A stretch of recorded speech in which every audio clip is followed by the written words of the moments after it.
Assalamu alaikum.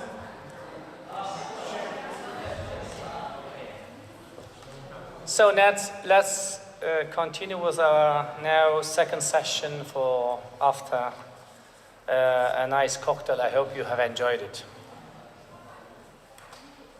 Anahit was supposed to be presented by Eve Sada. I'm very sorry she couldn't make it due to the visa issue. So she will be online when she gives her speech, but now I'm doing her job.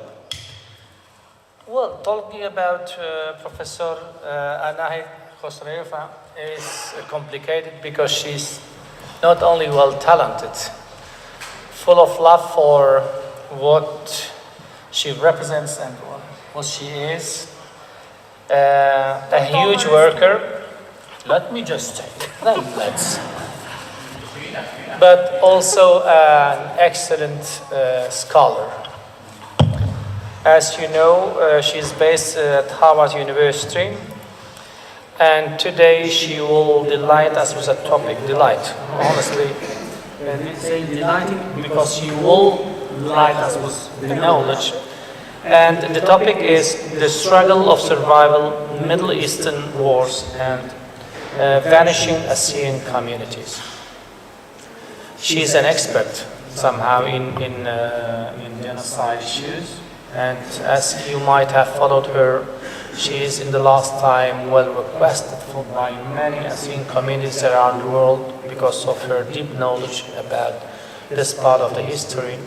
Our modern history is gradually becoming a solid field where she has been also, and she's still contributing in an excellent way for what we are fighting for, knowing the truth, knowing even it's a hard part of our history, but we have to know how to deal with it.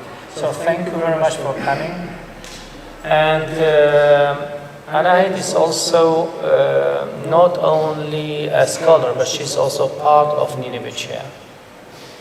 Last year I invited her to become part of the Nineveh Chair, and she generously accepted to be part of it, and this is also her way of expressing her love, her decided condition as scholar to contribute to the Assyrian cause.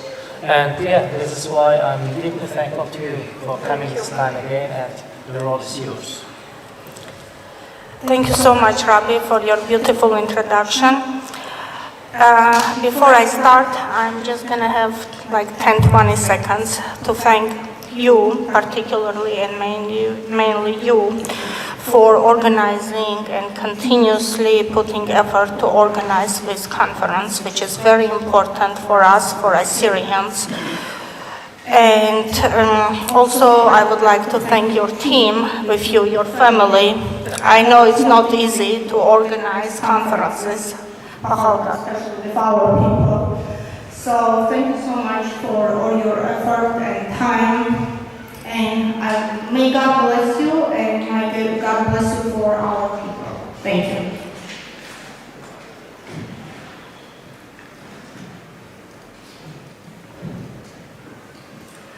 Our people, the Assyrians, are one of the oldest Christian peoples of the world, with roots stretching back to the ancient civilizations of Mesopotamia. For centuries, we preserved our language, faith, and traditions, not only in our ancestral homeland, modern Iraq, Syria, Turkey, and Iran, but also in diaspora, the Western countries we establish and continue to live now. The Assyrians unfortunately faced massacres and slaughters in the past centuries, but today, I am going particularly to speak about the challenges of our people during the last century till today. 20th century has been marked by war, persecution, genocide, ethnic cleansing, and mass displacement. From the First World War to the rise of ISIS, Assyrians have faced repeated waves of violence that they have reduced their once thriving communities to scattered minorities. Today, unfortunately, more Assyrians live in diaspora than in the Middle East itself. This is exactly what you were speaking today during your speech. Allow me to start my main presentation from the first and the darkest chapter of our history, the Assyrian genocide in the Ottoman Empire during the First World War. This genocide is one of the most tragic yet often overlooked chapters of history, also known as Sappho, and the first great exodus of the Assyrian people during this period. The Assyrian genocide, certainly along with Armenian and Greek genocides, was the first modern ethnic cleansing and mass extermination of the 20th century. Its pre-genocidal period started at the end of the 19th century during Sultan Abdul Hamid II, who killed nearly 55,000 Assyrians during 1895-1896. About 100,000 Assyrians from 245 villages were forcibly converted to Islam. And here we are, less than 2 decades later.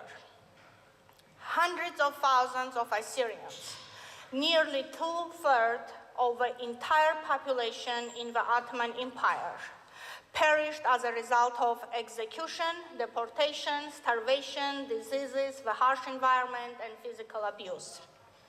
The systematic manner in which the killings of Assyrians was conducted, along with the documented intentions of Turkish leaders and sheer number of individuals murdered, demonstrate that the Turkish government planned and, to a great extent, succeeded in fulfilling a policy of genocide toward the Assyrian people. With the criminal connivance of the world's major powers and taking the opportunity presented by the martial law, Turkey committed the gravest crime against humanity, genocide. The First World War was an ideal context in which Ottoman state could accomplish this goal. The war not only absorbed the resources and focus of the world's major powers, but it also created a morally ambiguous atmosphere where brutality and death on a massive scale could be justified or trivialized.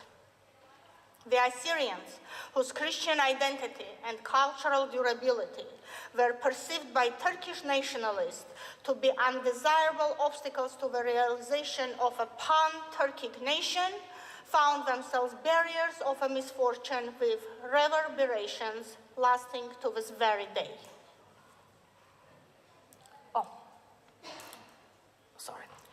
Those who survived faced no choice but to flee.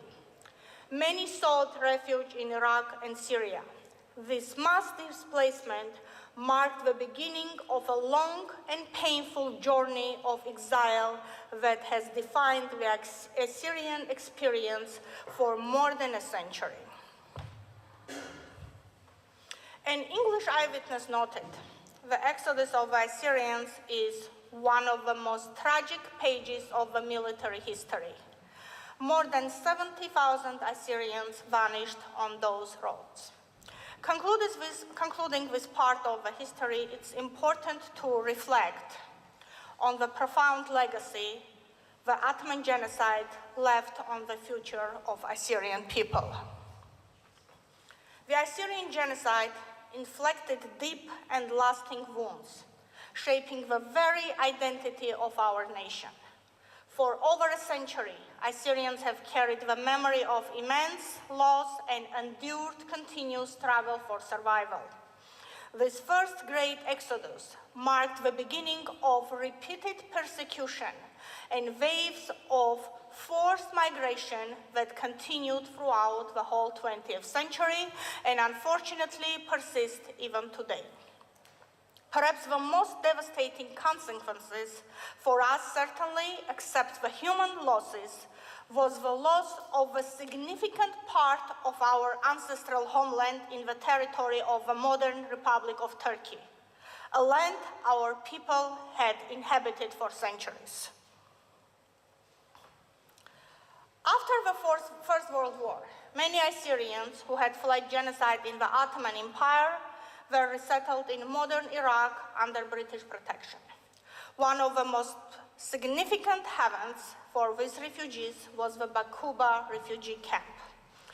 Basically, Baquba became a symbol of Assyrian resilience and the complicities of post-World War I Middle Eastern geopolitics. Just a few details.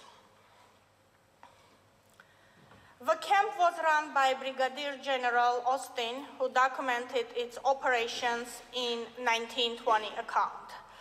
The book is the same account which was published by the General Austin in 1920, but it was published in Chicago by the Assyrian Genocide Center in 2008, I believe, and it's exactly the same replica of the same account. Refugees were housed in large tents, each accommodating about 25 people. The camp featured organized administration, education, and community activities. Despite harsh conditions, efforts were made to provide schooling and maintain morale. The next chapter, which I'm going to speak, is Iraq and the Semele massacres of 1933. The 1933 massacres of Assyrians in Iraq, known as the Semele massacre, was a tragic and pivotal event in Assyrian history. It marked a turning point as Assyrians realized they were unwanted minorities in the Middle East. When Iraq gained independence in 1932, tensions rose between the new Iraqi government and the Assyrian minority who sought autonomy and protection. So, how it started? I'm sure we all know about it, but just a couple words. With provocation and escalation. In the summer of 1933, an armed group of Assyrians crossed into Syria, but was turned back at the border by French authorities. Clashes with the Iraqi army ensued upon their return. While historians disagree on who initiated the fighting, Iraqi nationalist propaganda used the incident to spread exaggerated rumors of Assyrians' atrocities, enraging public opinion. False rumors of Assyrians poisoning water supplies further heightening tension. Iraqi military commander Bakhtir Sikti was dispatched to the north to crush the Assyrian revolt. His troops and local Arab and Kurdish tribesmen began attacking Assyrian locations, executing Assyrian men and looting villages. The violence reached its peak in the town of Semele from August 7 to 11 in 1933. Thousands of Assyrian refugees from surrounding villages had fled to Semele for safety after Iraqi officials assured them they would be protected under the Iraqi flag. However, Iraqi soldiers arrived, lowered the Iraqi flag, and systematically slaughtered the defenseless Assyrian men using machine guns to execute them in cold blood. Following the killings in Semele, the campaign of violence continued throughout the region for another week, with over 60 Assyrian villages looted and destroyed. The main campaign lasted until August 16, 1933, but violent raids on Assyrians were being reported up to end of the month, August. As consequences, over 3,000 Assyrians were killed, and more than a third of Iraqi Assyrian population fled to French Mandate of Syria. The Iraqi army later paraded in the streets of Baghdad in celebration of its victories against a foreign threat. Bakr Sikti was promoted. He later led Iraq's first military coup and became prime minister. This event cemented the military's role in Iraqi politics and promoted a martial form of Arab nationalism. Despite international outrage, the British government, which was concerned with preserving its influence in the newly independent state, defended the Iraqi government and blocked an international inquiry. Many Assyrians certainly viewed this as a betrayal. The Semele massacre was a pivotal event that inspired Raphael Lemkin's work on the legal concept of genocide. He explicitly cited Semele massacre along with the Armenian genocide as a key example of a systematic destruction of a group that lacked a name in international law.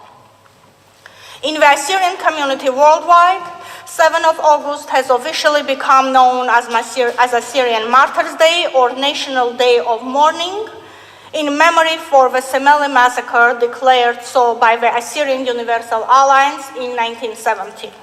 While the day is usually commemorated by remembering the tragedy of Semele, it has since been extended to apply to the Assyrian genocide in the Ottoman Empire as well. The Semele massacre of 1933 stands as a profound and defining moment in the history of the Assyrian people, solidifying a narrative of persecution, triggering widespread displacement and exacerbating ethnic and sectarian divisions within Iraq. This massacre occurred in the very land where Assyrians have been indigenous for millennia. Tragically, it marked a new chapter of state-sponsored violence against Assyrians within their own homeland, underscoring the failure of the Iraqi state to protect its population. The next chapter which I am going to speak is Saddam Hussein's rule and Arabization from 1979 to 2003. Under Saddam Hussein's dictatorial regime, which lasted from 1979 to of Arabization, cultural repression in Iraq, faced a systematic and brutal campaign of Arabization, cultural repression, and political marginalization. These policies aim to undermine the presence of ethnic and religious minorities in Iraq, with a particular focus on Assyrians, who were perceived as a threat to the regime vision of a unified Arab state. One of the most defining features of Saddam Hussein's policies toward minorities was the aggressive Arabization campaign, which sought to alter the demographic composition of Iraq, particularly in the northern region where many Assyrians lived. The regime viewed the region as a geopolitical space that could be Arabized to consolidate control and secure loyalty to the state. Assyrian majority areas, especially in the Nineveh plains, a historically significant region for Assyrians, saw the forcible appropriation of land. Many Assyrian families were dispossessed of their ancestral lands, which were then handed over to Arab settlers. This land redistribution was part of a broader strategy to change the ethnic makeup of northern Iraq and erase the Assyrian presence from their traditional homelands. Many Assyrian villages were forcibly demolished, either as a result of direct military action or through policies that undermined their survival. The Assyrian people faced destruction of their homes, forced displacement, and the loss of entire communities. As a result, the Assyrian population found themselves displaced within their own country, forced to live in refuge-like conditions in other parts of Iraq. The Arabization campaign also intensified tensions between the Kurdish and Assyrian population, as Kurds were often involved in the settlement of Assyrian lands. This deepened ethnic divisions in the region and led to the competing nationalist claims, which further marginalized Assyrians as they were caught between these two powerful political forces. The Assyrian people faced severe repression in their efforts to maintain their cultural identity under Saddam Hussein's regime. One of the most devastating policies of the time was the systematic suppression of the Assyrian language and cultural practice. Our language was actively discouraged in schools and public spaces. Assyrian language schools were closed and textbooks were censored to minimize references to Assyrian history and culture.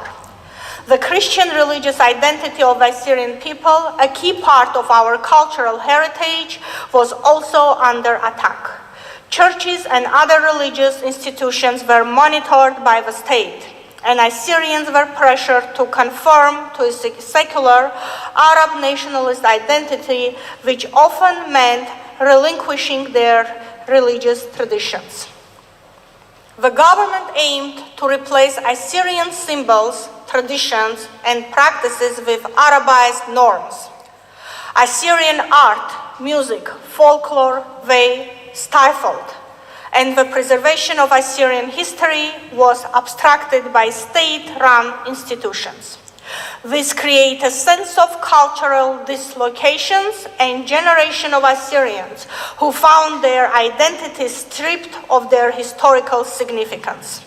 The Iraqi regime of Saddam Hussein systematically denied Assyrian political representation, silencing their ability to influence national policy or advocate for their rights. Assyrians were largely excluded from government positions of power. Despite their historical presence in Iraq, Assyrians had no voice in Ba'athist regime's decision-making process. Their absence from the political scene meant they had no avenue through which to address their concern or seek justice. Any attempt to organize politically or advocate the Assyrian rights was swiftly suppressed by the regime. The oppressive policies under Saddam Hussein's regime led to a mass exodus of Assyrians, many of whom were forced to flee their homeland in search of safety and stability abroad. This mass displacement further decimated the Assyrian population in Iraq and contributed to the global Assyrian diaspora.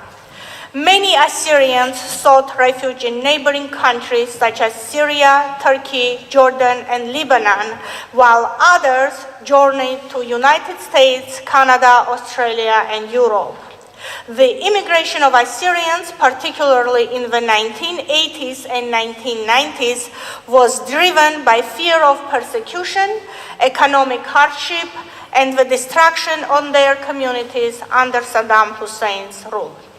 The mass migration of Assyrians significantly weakened the Assyrian presence in Iraq. Those who remained behind face increasing isolation, facing both the immediate challenges of persecution and political exclusion and the long-term erosion of their cultural and religious identity. Concluding this chapter, the Saddam Hussein's era was a period of severe repression for the Assyrian people, who endured Arabization, land dispossession, cultural suppression. The Assyrian community in Iraq, already vulnerable due to its minority status, faced unprecedented challenges to its survival. The policies of Saddam Hussein not only displaced thousands, but also actively sought to erase Assyrian identity from the fabric of Iraq's history. As a result, the Assyrian diaspora grew substantially during Saddam's rule, with many Assyrians fleeing Iraq to start new lives in countries where they could preserve their culture and religious heritage. The legacy of these policies continues to shape the lives of Assyrians both in the diaspora and those who remain in Iraq, as they continue to advocate for recognition, justice, and the protection of their fundamental rights in their ancestral homeland. Examining Saddam Hussein's era, it's essential to include the history of Gulf War, as omitting it would leave an incomplete account of its impact on the Iraqi minorities. While the war itself didn't specifically target Assyrians, many lost their lives as Iraqi citizens serving in the armed forces or caught in the broader devastation. However, it was aftermath of a conflict that significantly exacerbated the plight of Assyrians. The destabilization of the state, coupled with international sanctions and internal unrest, created an environment of insecurity that forced many Assyrians to flee. Although international attention during this period largely centered on the Kurdish question, Assyrians endured escalating violence, including church bombings, forced conversion, and targeted attacks. These conditions lead to widespread displacement and steep decline in their population, a trend that intensified further during and after 2003 Iraqi war. Before the United States led the invasion of Iraq in 2003, the country was home to between 1.4 and 1.5 million Christians, most of whom were Assyrians. For generations, our people lived in cities like Baghdad and Mosul, and most significantly in the Nineveh plains, a region dotted with churches, monasteries, and villages that had been inhabited by Assyrians for centuries. But all of that began to unravel after 2003. The fall of Saddam Hussein's regime brought a power vacuum, and with it, waves of sectarian violence and extremism. While many groups suffered during this period, the Assyrians, already a small minority, were among the most vulnerable. Our people were targeted for their religion. Our churches were bombed. Our priests were kidnapped and executed. Our brothers and sisters lived in constant fear. By 2017, just 12 years after the invasion, the Christian population of Iraq had plumped to fewer than 300,000, a catastrophic loss of over 1 million people. But the worst was yet to come. In 2014, the terrorist group known as ISIS launched a brutal campaign across northern Iraq. This was genocide against religious minorities, including Yazidis, Shia Muslims, and Assyrian Christians. ISIS stormed the Nineveh plains, home to many Assyrian towns and villages. Places like Karakosh, Bartella, Karamlesh, and Tel Kapeh, which had been Christian for centuries, were emptied almost overnight. Tens of thousands of families were forced to flee with nothing but the clothes on their back. Their homes were looted, their churches desecrated, crosses were ripped down and replaced with black flags. Ancient manuscripts were burned, cemeteries were destroyed, and in some cases, our women were taken as slaves. For us, Assyrians, this was not just a humanitarian crisis. It was the attempt erasure of a people, of a culture, and of our history. Today, even after the fall of ISIS, most Assyrians have not returned. Their towns are still ruined. Their security is not guaranteed. Their trust in the government has been shattered. Many have sought asylum in neighboring countries or have joined diaspora communities in Europe, Australia, and North America. In Syria, before the civil war began in 2011, there were around 200 Assyrians. The vast majority of population is concentrated in the Al-Hasaka governorate, particularly alongside the Khabur River. Today, less than a half remain. In Turkey, especially in the historic Turabdin region, the Assyrian population has plumped from hundreds of thousands to just a few thousand. A region that was once filled with monasteries, churches, and vibrant communities is now eerily silent. So, what happened? In Syria, the civil war brought chaos and destruction. Assyrian towns were bombed, churches destroyed, and communities targeted by ISIS and other extremist groups. Many Assyrians were forced to flee, becoming refugees in Europe, Australia, and the US. In Turkey, Assyrians face a different kind of pressure. Systematic discrimination, including the confiscation of church properties, restriction or cultural and religious rights, and a constant atmosphere of fear.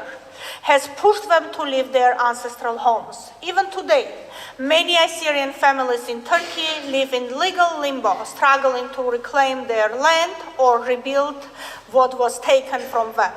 These are not just statistics. These are stories of people, families, elderly, children being slowly erased from their land they have inhabited for thousands of years. Thus, as we can see, again, the systematic discrimination, confiscation of church properties, and restriction on cultural rights forced many Assyrians to exile.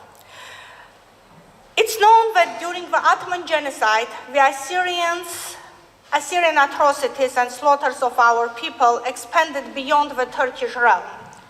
Iran, particularly, the Urmia and Salamas place, which were home for 70,000 Assyrians, became a battleground between the two allies during World War I. According to the Armenian official archives, only in January of 1915, 15,000 Assyrians escaped the ethnic cleansing and moved with Russian army from Iran to the territory of Armenia, and later some part of them moved to Georgia and Russia. But meanwhile, Iran also has served as a refuge for Assyrians escaping persecution, first from the Ottoman Empire during the 1915 genocide and later from violence in Iraq during the 20th century. While many Assyrians were massacred or displaced in neighboring regions, those who fled Iran often found relatively safety. Today, the Assyrian community in Iran has its own churches, its own schools, and even reserved seat in the Iranian parliament. These rights are meaningful in a region where indigenous minorities are often erased with recognition matters. But of course, beneath the surface, serious challenge remained.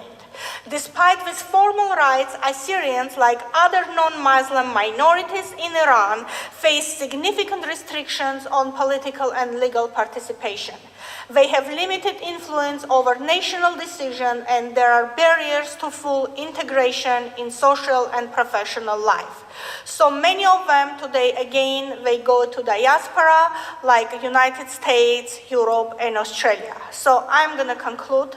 During my presentation, I have aimed to highlight the enduring plight of the Assyrian people, a nation that for over a century has been systematically marginalized, displaced, and subjected to a cycle of violence and exclusion across the Middle East. From Saifo genocide of 1915 to the Semele massacre of 1933, from the Arabization policies under Saddam Hussein to the genocidal campaign of ISIS, Assyrians have experienced repeated attempts to erase their presence, identity, and cultural heritage from their ancestral homeland. Today, the Assyrian population in the Middle East continues to decline at an alarming rate. In contrast, the Assyrian diaspora, now numbering in the millions across Europe, North America, and Australia, is growing. These communities are making commendable efforts to preserve the Assyrian language, cultural traditions, and identity in exile. However, diaspora preservation, no matter how committed, cannot substitute for the loss of the physical presence in the homeland. The consequences are stark. Millennia-old churches and cultural landmarks are deteriorating or destroyed. Endangered dialects and liturgical languages are rapidly disappearing. Generations of Assyrians are being raised without a living connection to their historical roots, territories, and national narrative. The question remains, will Assyrians ever be able to return and rebuild in their ancestral lands, or we will become a nation remembered only in exile? Thank you all for your attention.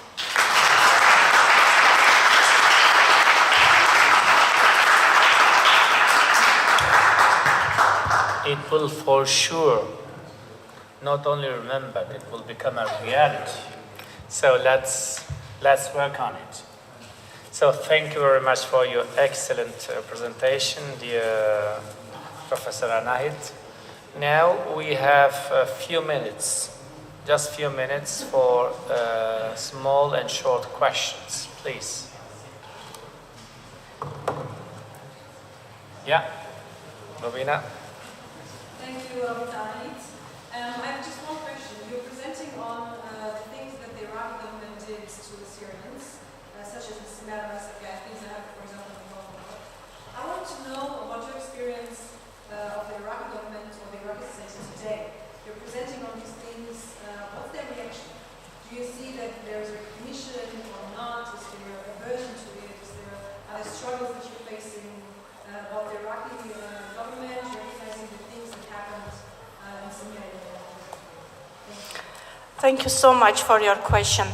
Unfortunately, this region is out of my research. But today, speaking about the vanishing communities and do not speak about the Saddam Hussein's rule and our people which were on exile during that time, it wouldn't be right.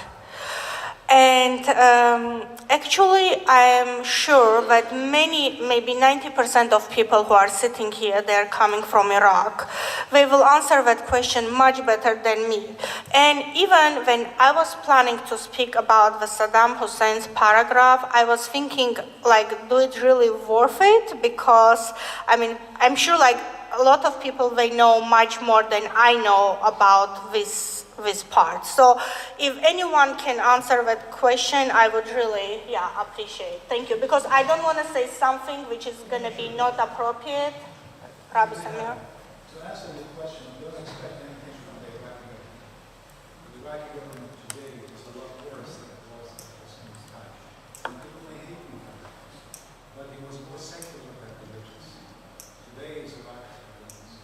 If we take a common theme, the Iraqi government established in 1921, 1933, they committed the first massacre.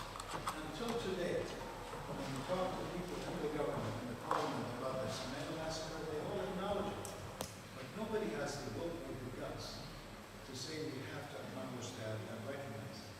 Without that, in my opinion, that would be the first step for reconciliation. If you don't do that, what are we talking about? And we look at the discrimination. They went after Hussein for Khalid because they were Shia. They went after Hussein for Halabja because they were Kurds. But we have nobody to support us. Sunni has Saudi Arabia to back him up on Qatar. Shia has Iran to back him up.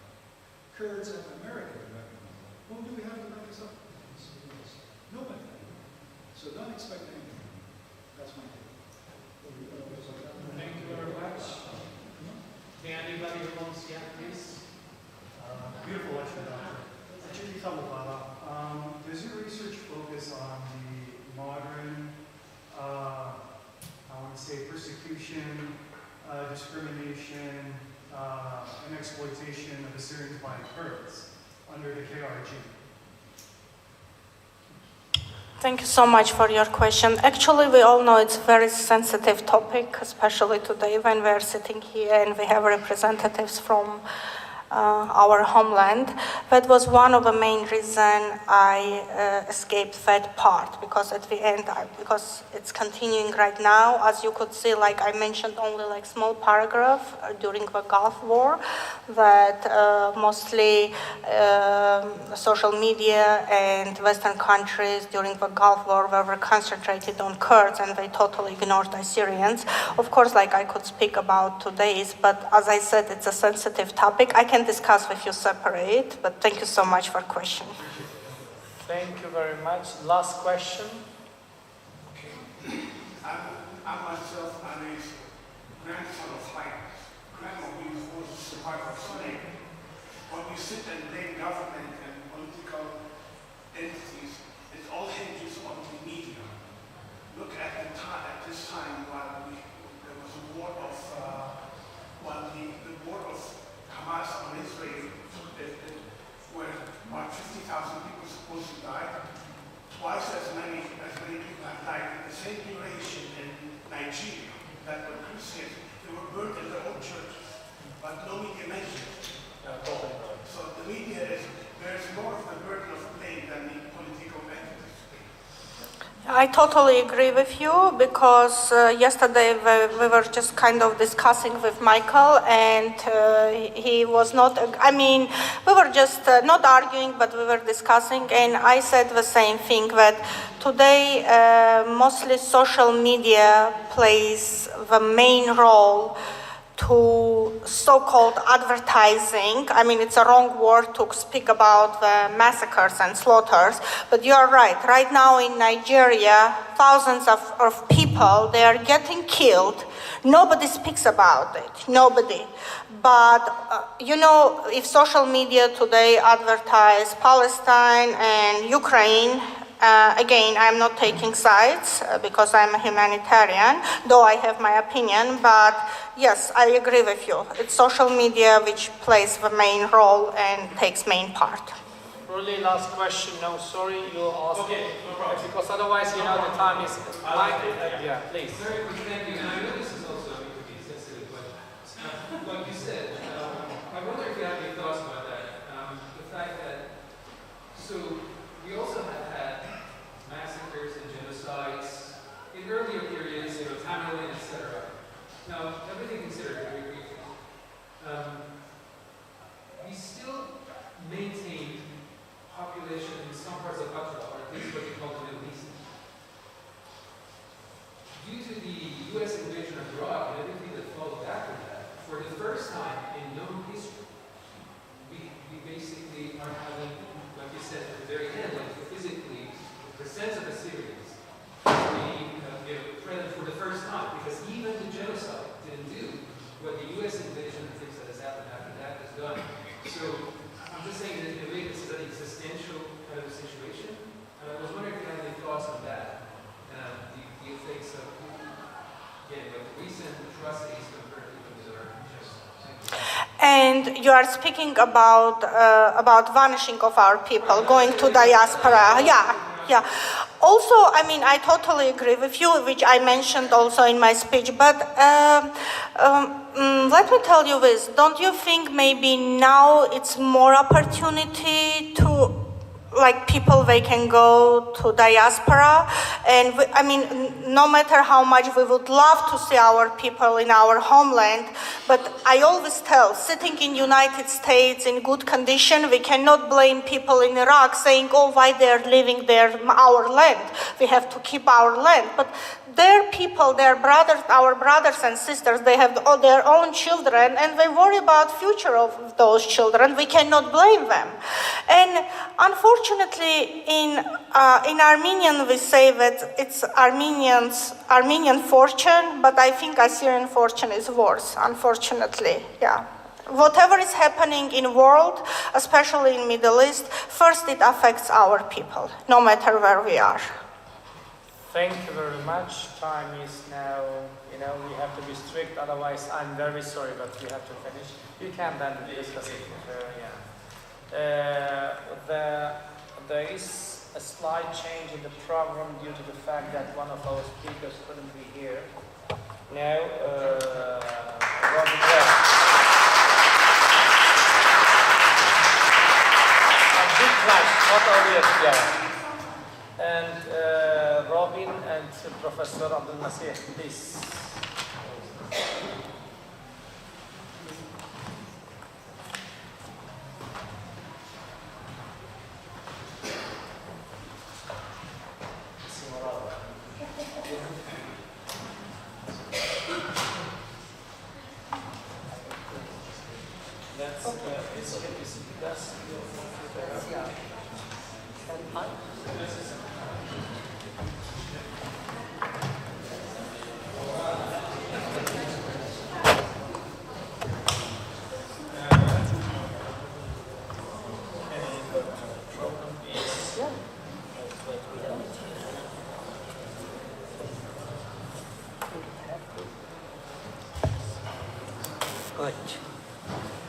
Good.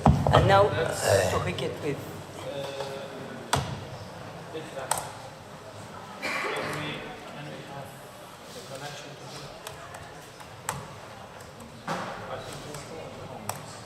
Okay.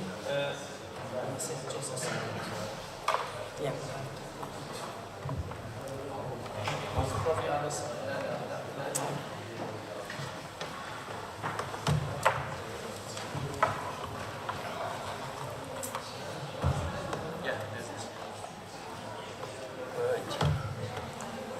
Perfect. Very good. Very good.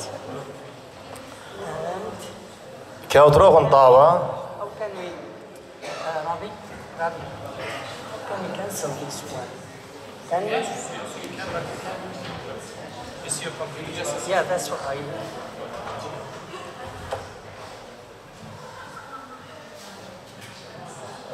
Thank you. Perfect. Now it's better.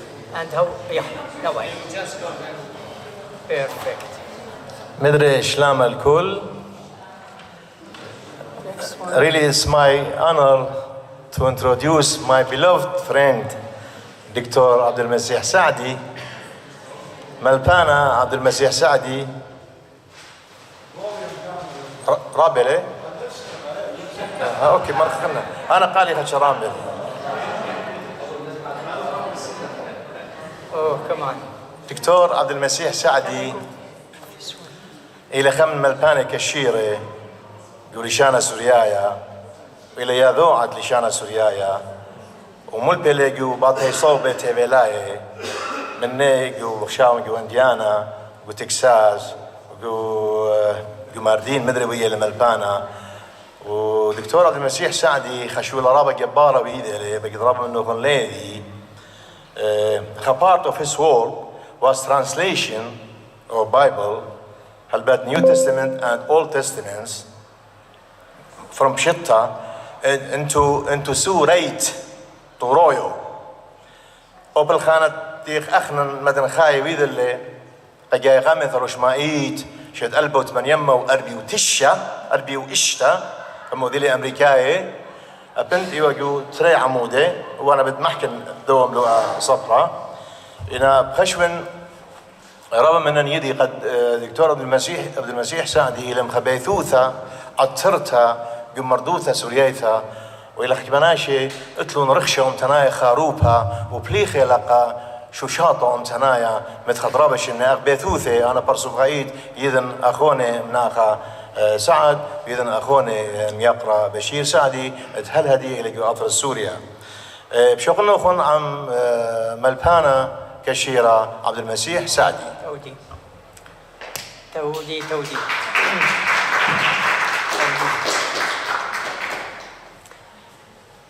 يا بشينو بشلومو good. Yeah, I remember almost 30 years ago, I was planning to attend the Syriac Study Symposium, and I was graduate student still. I asked my advisor, what do you advise me to do? What's your last advice? He said, nothing, just remember the 3 S's. What are those 3 S's? I don't know. He said the first S is stand up, then speak up, then shut up.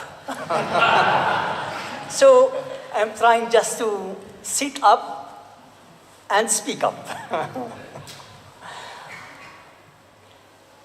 As you see, my title that I chose to share with you, إلى خيلة دعتيد من خي دعبار أمينوثو ديرثوثو دليشونو سفرويوثو سريايتو. To speak about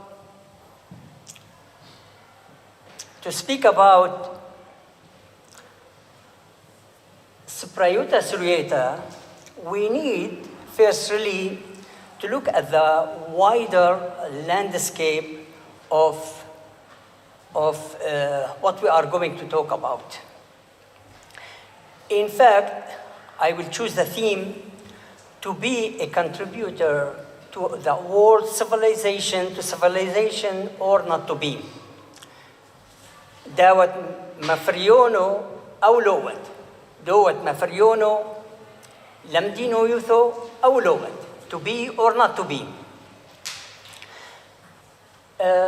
Just 3 sentences as a background. Do you know the life of a human being almost is around, on the earth, is around 3 million of years.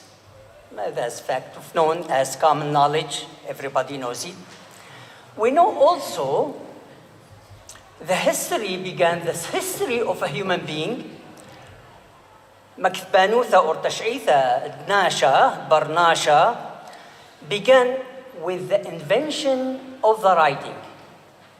The invention of the writing, it was just 3 days ago. I mean, a couple thousand years ago. It was 3000 BC. Just recent. That means all what we know about the history, real history, it is barely 1% of the life of the human being on the earth. Can you imagine who contributed? Who was the discoverer of the writing system, of the beginning of history? I would say, obviously, our Abu Hatim, Abu Hotho Dilan played a major role in that. So we deserve to say we were part of this civilization that contributed to the world civilization in the world and in the history of the humanity. Then, in 1000 BC, the alphabet was discovered. And the alphabet also changed the world, in fact. And sometimes in my classes, I said, by the way, before we start, do you know the alphabet? Everybody, of course, all of them, they are Americani. They will tell me, what do you mean, alphabet? We never, this is our first class.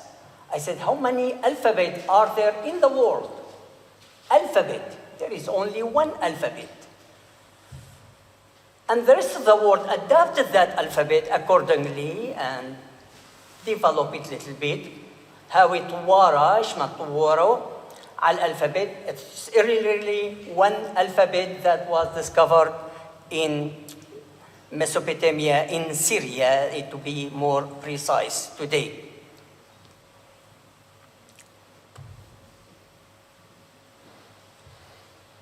This is the alphabet. It is one alphabet in the world. The alphabet was not merely a contribution to the world civilization by our ancestors, but purely invention that connected to the invention of the press on the 15th century.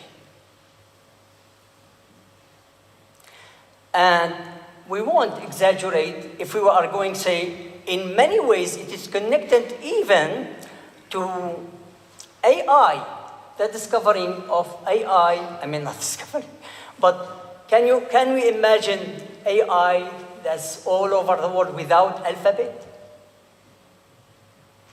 And we know the alphabet, most of us we know, of course, it was changed from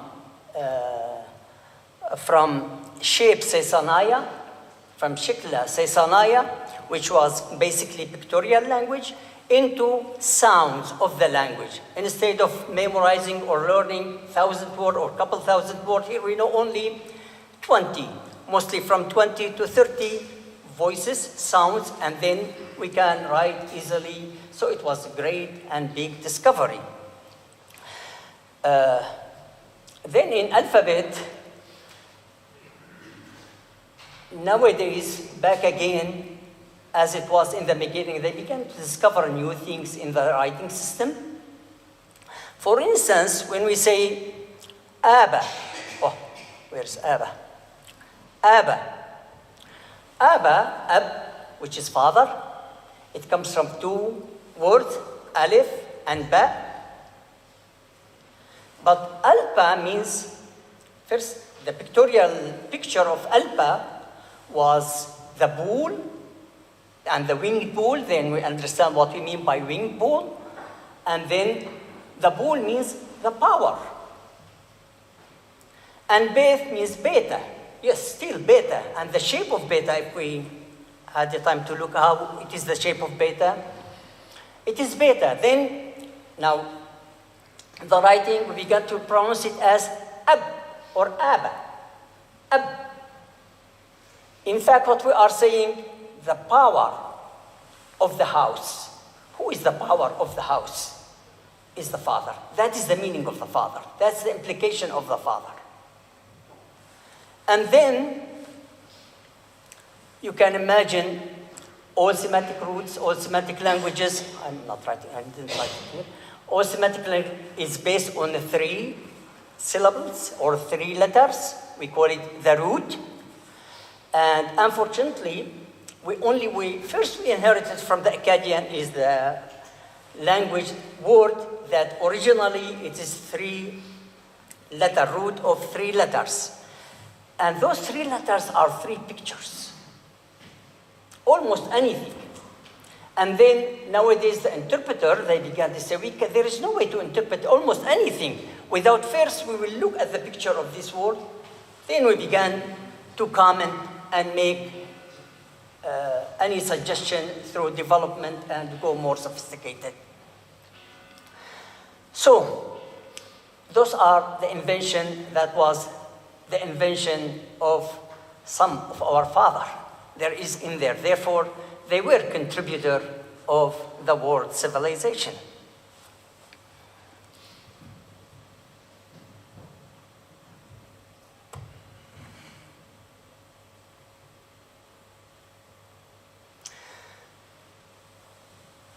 Now to go fast,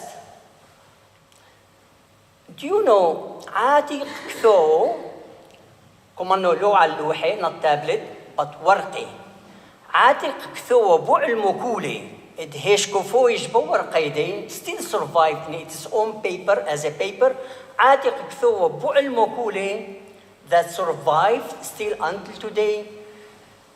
It is discovered, of course, it goes back to 400 BC. That is عاتق كثو ever. In fact, in the academia, they call it the first book in the world literature. What was that book that was survived and discovered?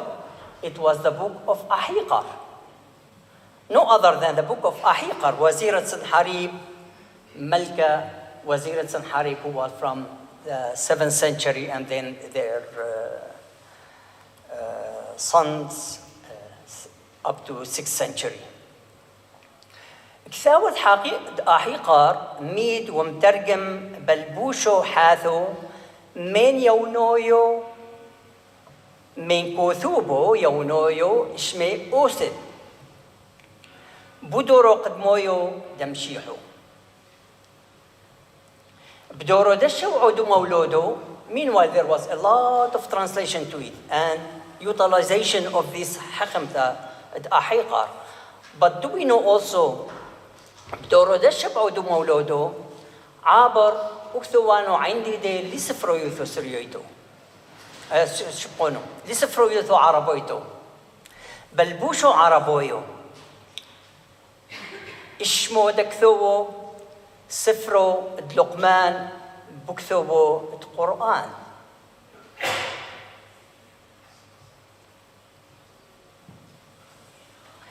ناو على نعموثود يوحنا دولباني حسيا امتانايا ريسنت كومرنو ونو كومرنو دلاس برايوتا دلوس فريوثو بين ميثيك محشو أمثن ودلومينا علثو رقثو دابي دوثن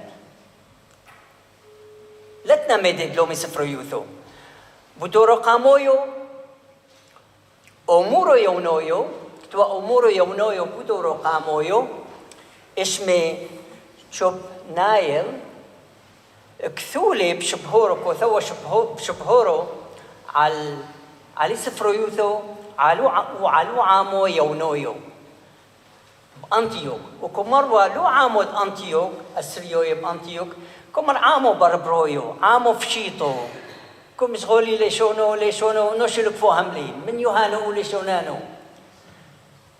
I was wondering if there was nobody to defend what he was saying. And there was no Kuthub Sriyoi. We knew only the Assyrians only through what those Greek told about us, that we are primitive people. We don't understand. We just sing and dance and speak ununderstandable language. But كتب إسرائيل كتاب extensively.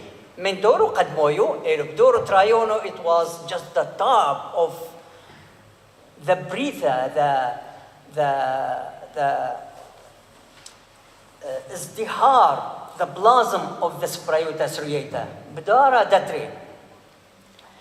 عندك مشغولين على الدورو دتري إلو كل بي أمرنو كمو معامي ترو imagine, let's imagine كمو معامي بعلمو كولي كمو من عامي شبونا كمو من عامي بعلمو كولي كثاب بهاو زبنو. How many people on the face of the earth by the 2nd century, 1st and 2nd century wrote books, wrote any writing? If we try to calculate or try to number them, they were 2, 3, 4, and our ancestors were one of them. In fact, by Doro Datrin, we can count over 100 books in Syriac language. By Doro Datrin, by the 2nd century.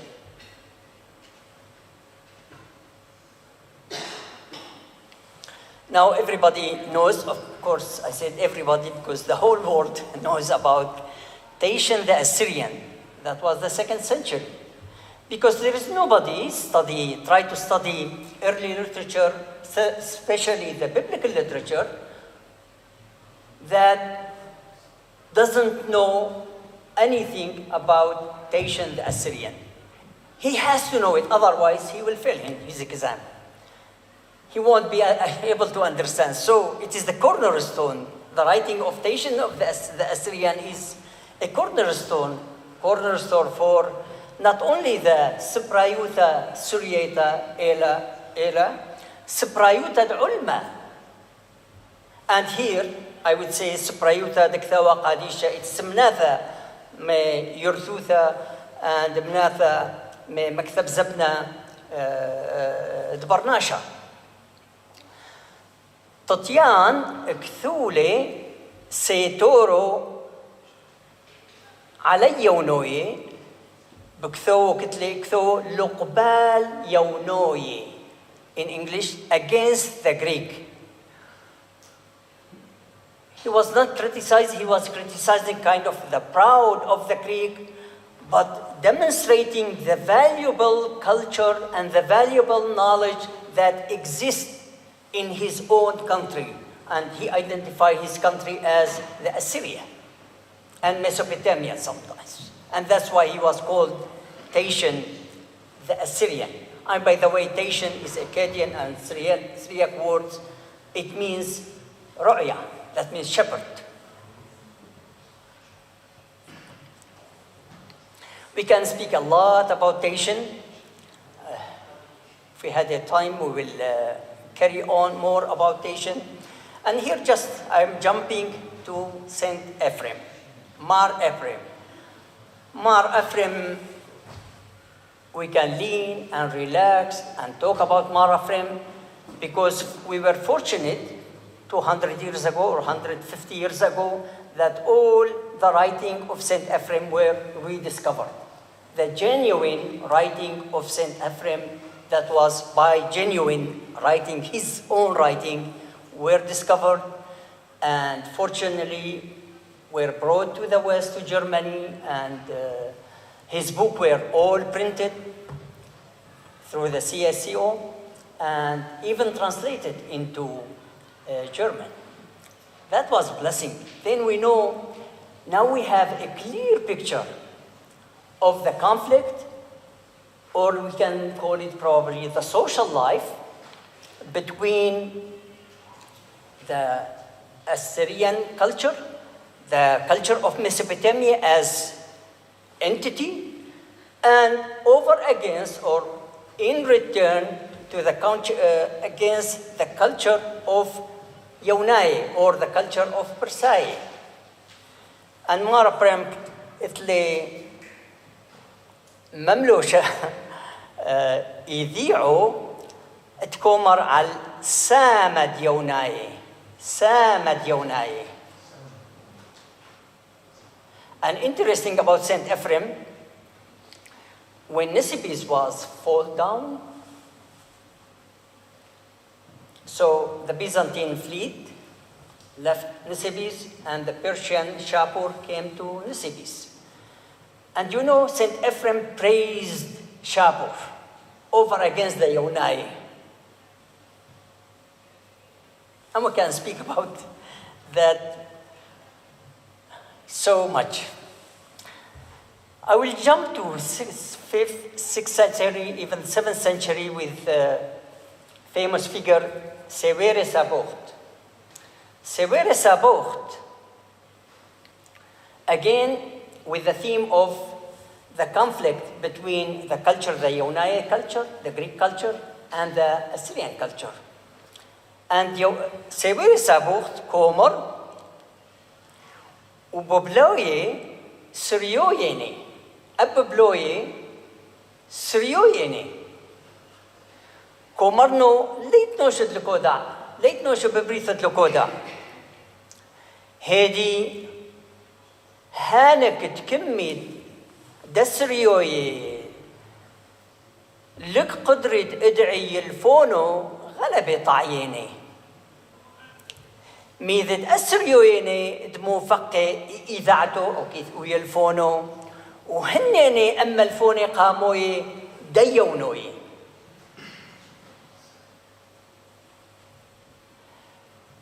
And of course I translate this quotation from below as you see ببلوي دين سريوي إثيهون that's classical Syriac. لو صبرنو نوش أينو نوش مثحري بهودي مودين هونون أمرين تلومس يوسوخ سريوين دعو ميدم من إذاعة أخودي كاد هينون سريوي واو مشكحوني the inventors okay the سريوي ببلوي because he identifies سريوي with the ببلوي مشكحوني وملفوني قاموي دهولين يونوي طاعي سفر يوثان therefore إلى رمزو إيثوثان our heritage, our literature is integral to our identity. عم تلاوي لسريوية أوثوروية دورو بوليتيقويو ميما موتورو دنشتو ميق مشيحو وهيش هو اللعدو لاوي دورو بوليتيقويو ديلونويث موتورو دنشتو ميق ممشيحو هو الدورو دشوعو وداتمنيو almost 1500 of years. In that Mesopotamia there was no more, it was controlled either by the Greek and by the Persian. Both of them, they are not Semitic. Indo-European, European and Indo-European. Who maintain, who resist that kind of, by resist that means maintaining the identity of the Semitic, not resist in violent way, I would say. It was Abu Hathan. ويسفروا يوثد أبو هذا فايشوا بحاي مكملوا إن قد آثن عربوين بدور دا شوعو وبدورو دات منيو عمو دورو دات منيو فايشكو ملفلو عربوين يسفروا يوثثي أي دربوك مشغولي أي دربو الكثوي أي دربو مفكري عمودو ردت تشعو نافق ميدت كمينا لي مردوثو عربيتو مردوثو عربيتو مشقيو مي مردوثو سرييتو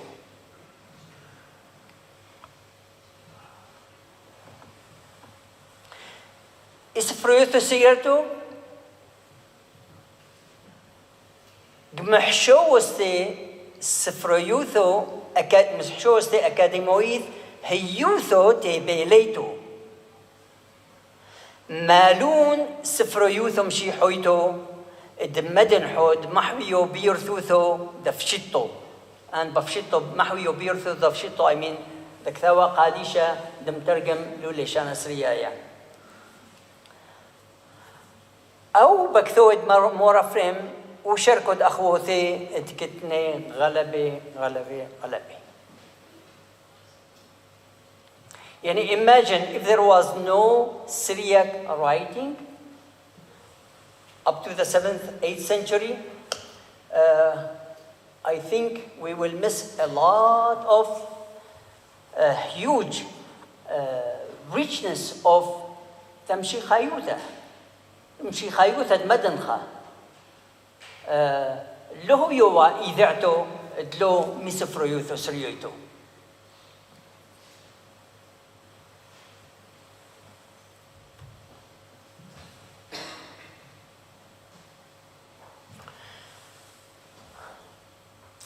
Yeah, I remember that one also. Make it short, stupid. Listen to Vobis.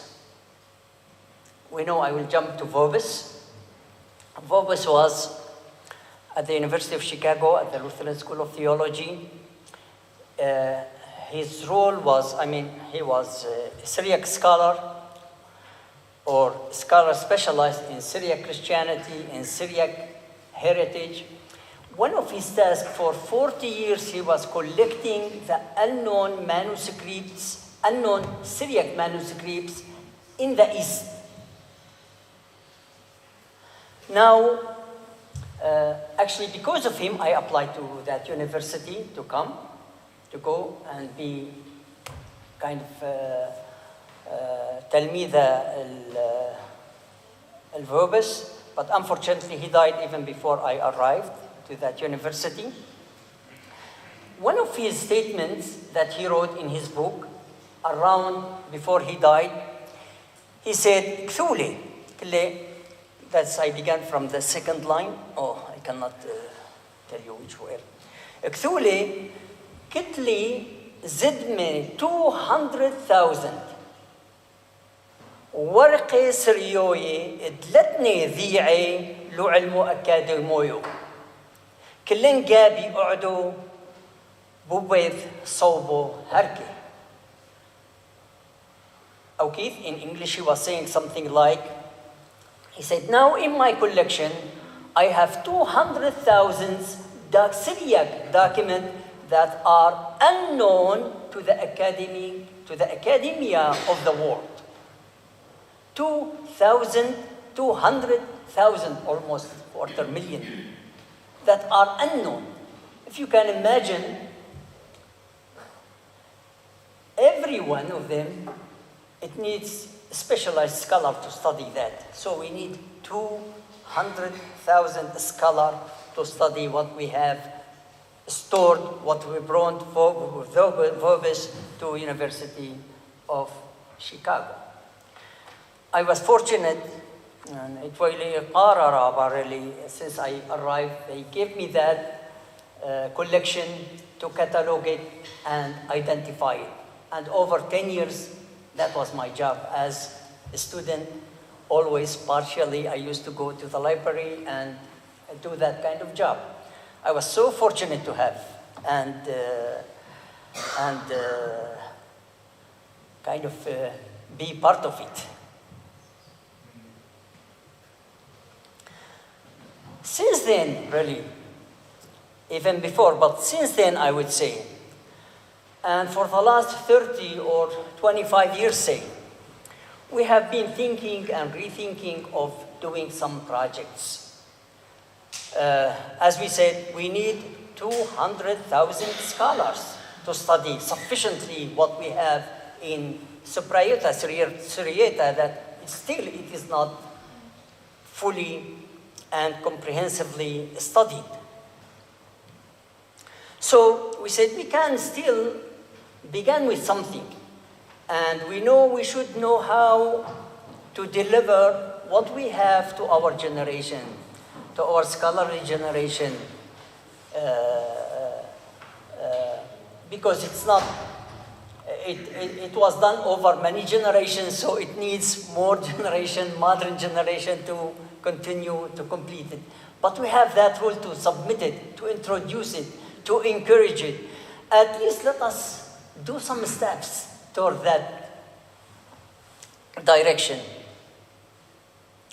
So, in fact, we worked and reworked and we're hoping to achieve the following project on the academic basis. Academic body, I would say now, that's yesterday I said it, really like Nineveh Church for this kind of study, for this kind of Syrian studies.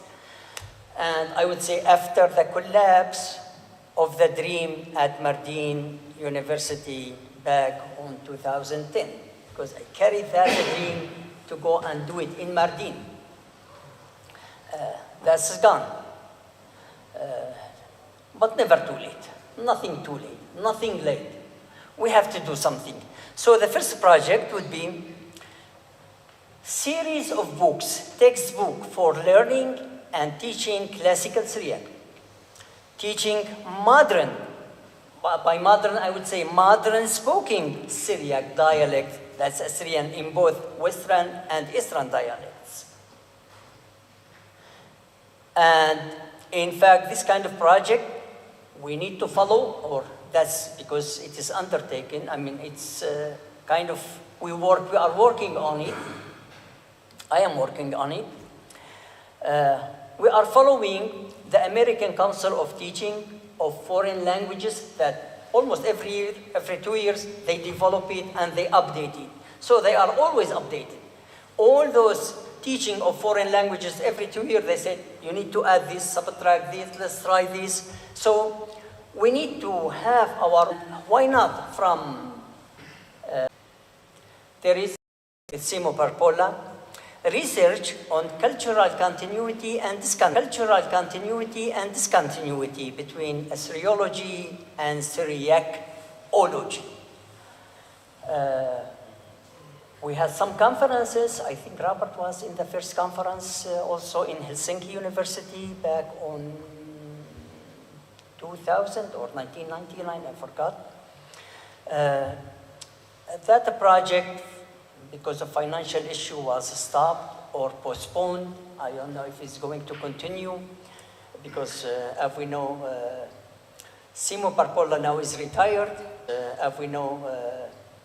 Simo Parpola now is retired, although he's still active. However, it was a project, and hopefully, anything I say of the Greek, we can speak about the Syriac cultural interaction with Arabic and with the Arabs, and its impact on the culture and the region before and after the 7th century. Especially, yes, we know there is so many evidence of both ways. Right from the 1st century, there is many evidence how the Greek translated Syriac material into Greek and vice versa, from Greek into Syriac. The Arabs' interaction with the Syriac people, with the Assyrian in the Middle East, it is far away. I mean, it is from the 1st century too. There was. And we know the Ghassanite Empire, we know the Al-Lahmid Empire, and they were Christian empire, or they were Christian semi-kingdoms, and their interaction with the Assyrians. And their liturgy was recited and done in Syriac. And with that Syriac, it's impossible to be with Syriac without some Arabic. But then we have all the evidence right from the 7th century on about that interaction of the Syriac, in the Syriac Cypriota Syriata from the 7th century on all the way to the 14th century, where in the 14th century actually there was no more Cypriota Syriata, but there was continuity, kind of bearing continuity. Also, let us remember there was no Cypriota Arabeta after the 7th century, all the way until the beginning of the 20th century. Even no Cypriota Arabeta.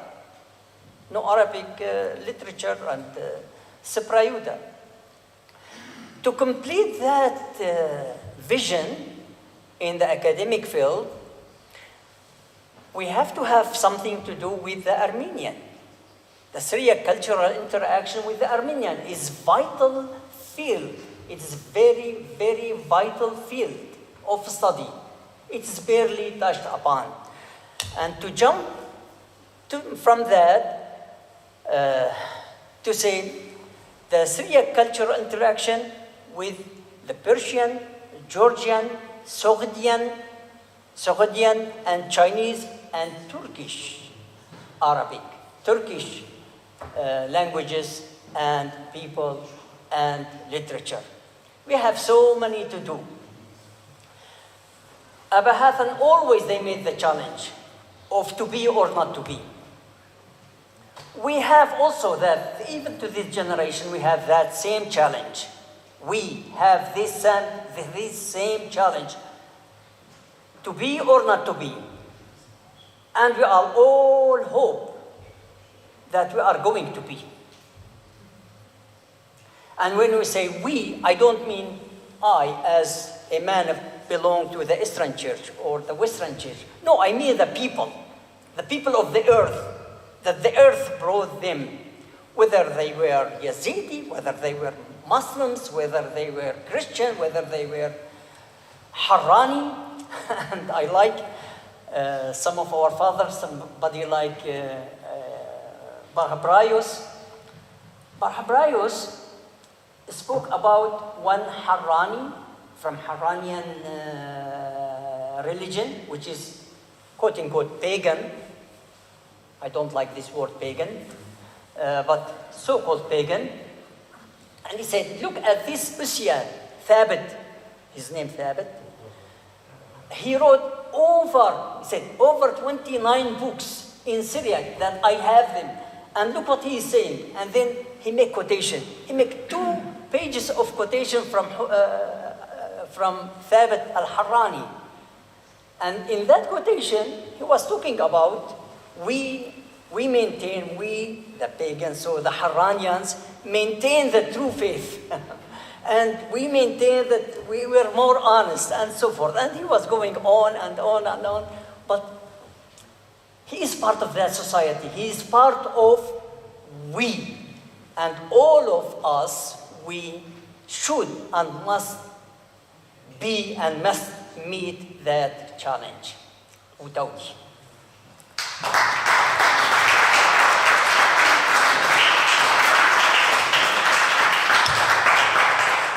Thank you, Malvuno.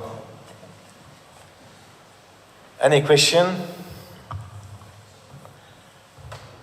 دكتور عامر تفضل.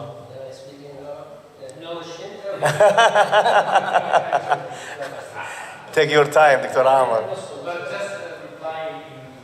Take your time. Take your time. You think Christoph Luxemburg بخصوص لقمان كتاب the Zero Aramite reading of the Quran يعني يعتقد انه كلمة لقمان هي قراءة خاطئة والصحيح لقمان لأن رسم الحرفين العين واللام in Syriac and in script or script Arabic المكي عن الحجاز لقمان يعني scribe كاتب بشكل أما لقمان لا تقري دلالة لا في كل اللغات السامية ينطق إن أكلتين Okay, good. That's good. أنا أعتقد كذلك أن ما يسمى بحقار حكيم هي صيغة آرامية لأحد كتبة سنحاني في الستيت أركايف أو أسيريا أرشيفات الدولة الأشورية فقط لديه كاتبين سكرايب سنة الأول اسمه نابو زقد حكيم الثاني اسمه إشتار أو إشتار شن إيرج لا يوجد كاتب لسنحاني اسمه حقار إنما الصيغة الآرامية لواحد من هؤلاء الاثنين إما نابو زقد حكيم أو إشتار شن إيرج لا يرد اسم أحيقار، لكن في كل أرشيفات الدولة الآشورية خصوصا كتابات الملكية للملك الآشوري. Yeah, could be. Both of them, they are fine. فقط في مخطوطات مصر السريانية القرن الخامس قبل الميلاد 5 BC in جزيرة الفيلة in Egypt. في مصر. Yeah, that was. الثمينيش كان بالقرن الخامس, yeah, in the 5th century.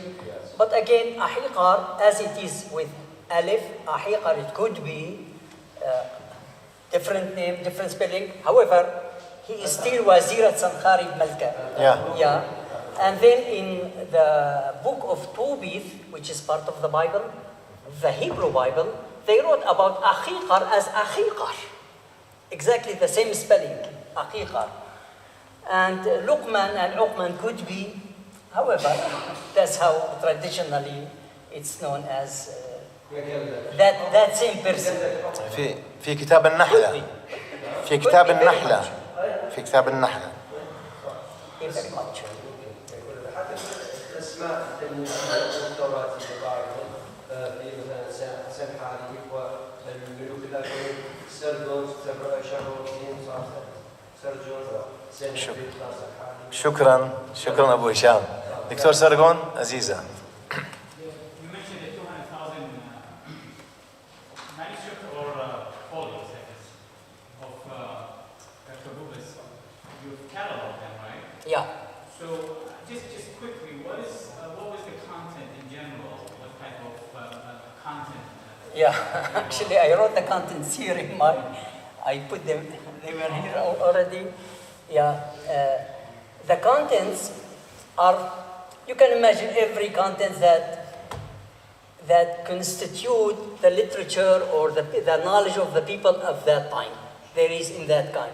There is the, of course, biblical, liturgical, and something like that. There is all that.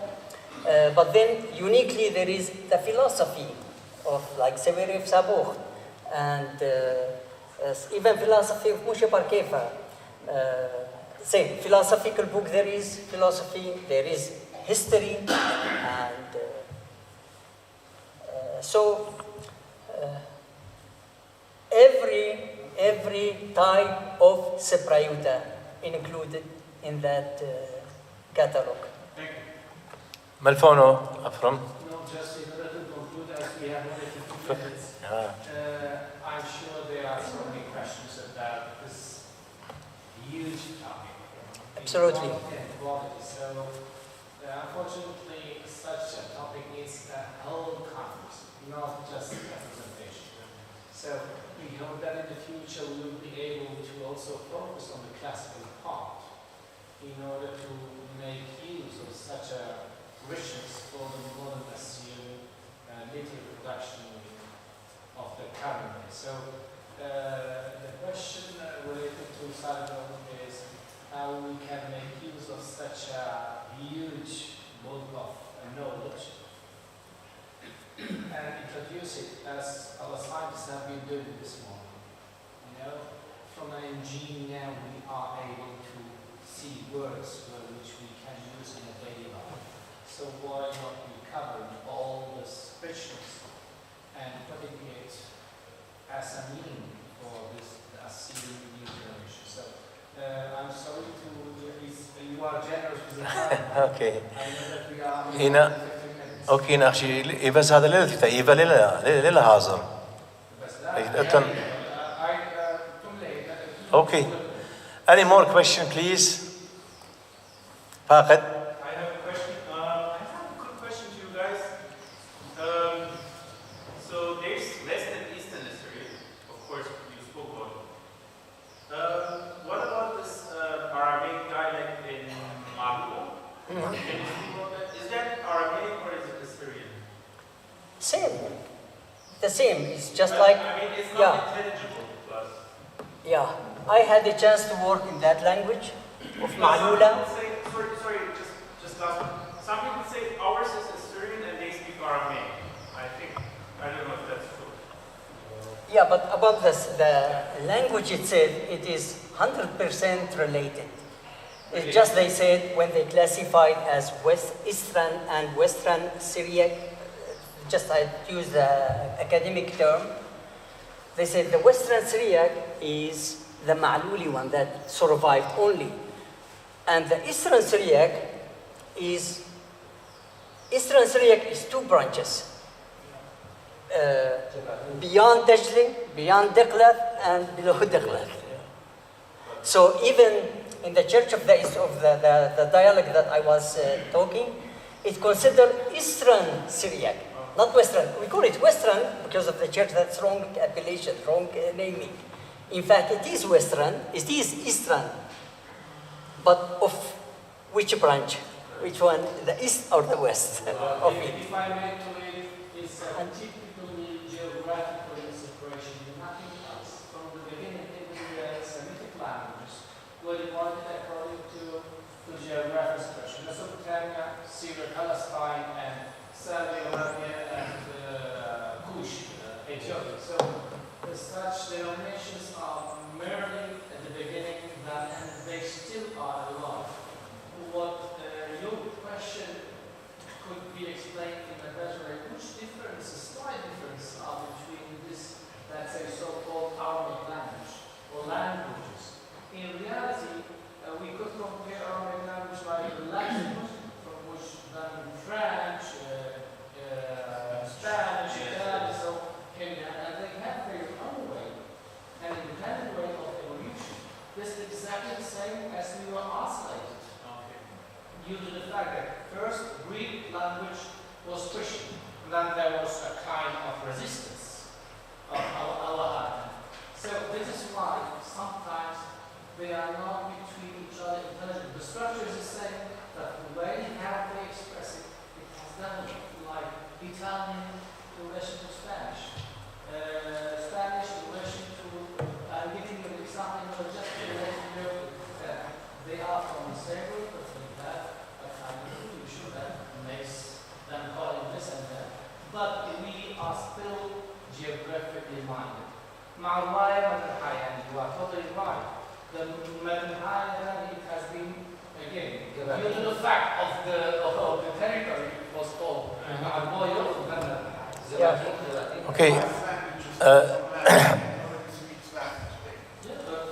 ملفونو أفرم أنا بخشون أو ملوءة برشانة إيث بالآرامايا وسوريايا رابوا إلى خلاطة جناشة أخرم إيوخ مشتعلانة إبه شو لدي نيلي أنا مرنوخ إيث برشانة رابز عورة بالآرامايا وسوريايا إن خكمة من ملبانة قطوسة بالخط فور إكزامبل مناخ البير أبونا كثولك ثاوى تايتل دية إلى تورس مملت لشانة آرامايا إن متن جاوى كل إلى سوريايا سبب برشانة إيث بالآرامايا وسوريايا قدوسة إلى جو ملثة تزونة قائم ملثة تزونة قائم فعل مضارع في الآرامية هو يختب بالياء ملثة زونة قائم جو سوريايا إلى نختب أو فرق إلى جو مورفولوجي لشانة بس ليلة أو برشانة رابا جورا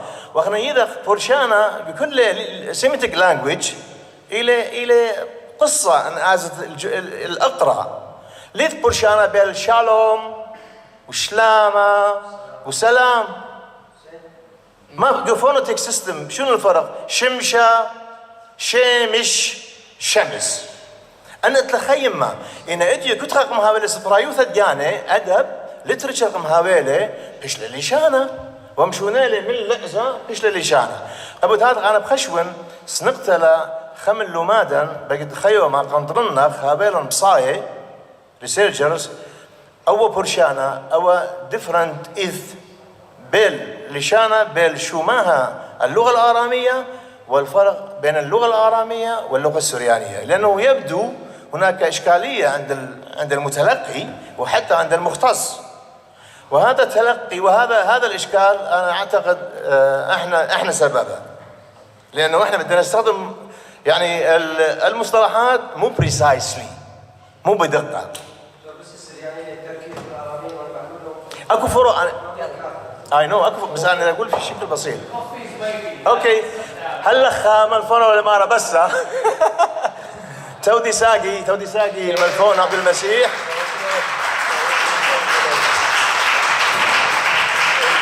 خازخ لا خودو دراشي خينه ولو ما دخينه امينايتها وتنخذيه وبصيخه تودي